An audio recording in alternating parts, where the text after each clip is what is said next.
Hey guys, I want to apologize. Last week I did the crazy rave dancing intro thing, and then I did the same thing with Julia the next day. But I know you guys demand quality, original intros every day, so I've got something very original and clever for you today.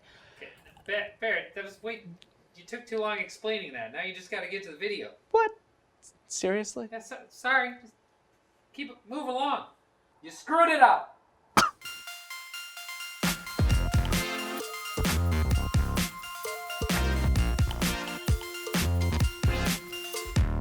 Today, we got a better look at the Red Hydrogen One S smartphone thanks to a new video from YouTuber Marques Brownlee. Marques had 3 prototypes of the Hydrogen One to show off. The first one was a finished design prototype. The phone looks pretty bulky and square and industrial-like, but also kind of cool with different textures around the phone.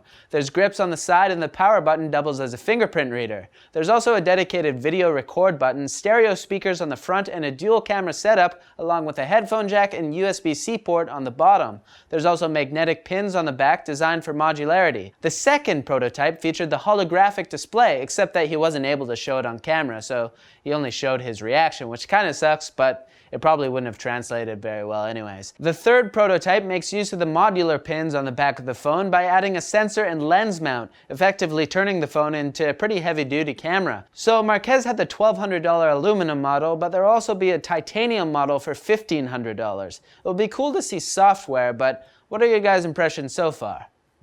Let me know. And also in the phone world of things, who else but Evan Blass showed off the new leaks of the Galaxy Note 8, which show Samsung's first ever dual camera setup. Other than that, the phone is looking quite similar to the S8, just a bit more square shaped with a dedicated Bixby button as well. And of course it has the S Pen. To the disappointment of many, however, the fingerprint reader is on the back of the phone next to the camera, like the S8. People were hoping that they would go with the under-display fingerprint reader, but too bad! Oh, also Evan Blass claims that he has the final specs for the phone. Some of the highlights are a 6.3-inch AMOLED display, Snapdragon 835, 6GB of RAM with 64GB storage, and a 3,300 mAh battery. Wish 'em luck. Those dual cameras have 12-megapixel sensors. One is wide angle and the other enables 2x optical zoom. So that's it. We'll find out if Blass is lying at the end of August when Samsung unveils this thing for real. And IBM, with the help of Sony, has developed a new magnetic tape system that holds 201 gigabits of data per square inch and a max capacity of 330 terabytes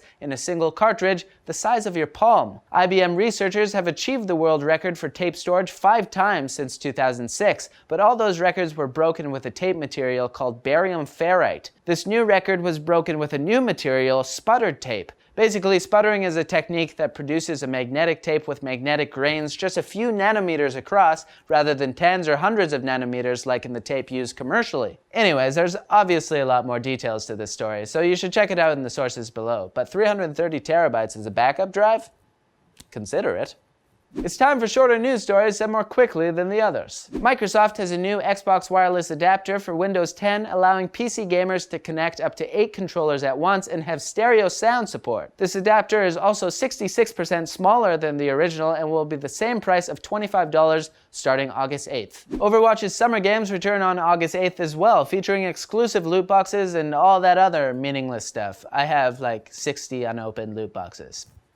ASUS has announced 3 new X399 motherboards for Ryzen Threadripper, the ROG Zenith Extreme, the ROG Strix, X399E Gaming, and the ASUS Prime X399A. Hackers are hacking into pre-2017 Amazon Echoes and turning them into live microphones able to spy on you. They do this by rewriting the firmware onto an inserted SD card. Then audio can be recorded and sent to third parties. Amazon says that to avoid this, you should buy straight from Amazon or a trusted retailer because it's the physical SD insertion that puts you in danger. And Windows 10 is bringing full support for Tobii eye tracking, which has previously been to advance the gaming experience. But this support for eye tracking is designed for people with ALS, a disease that limits your motor functions. So they would be able to communicate with a mouse and keyboard just by using their eyes. It's pretty cool. The sources for that and all of today's news stories can be found in the NCX forum post, linked in the description. Hey, Baba Booey! Ha ha ha! Yeah, you're my friend! Musakutikayo! Ha ha ha!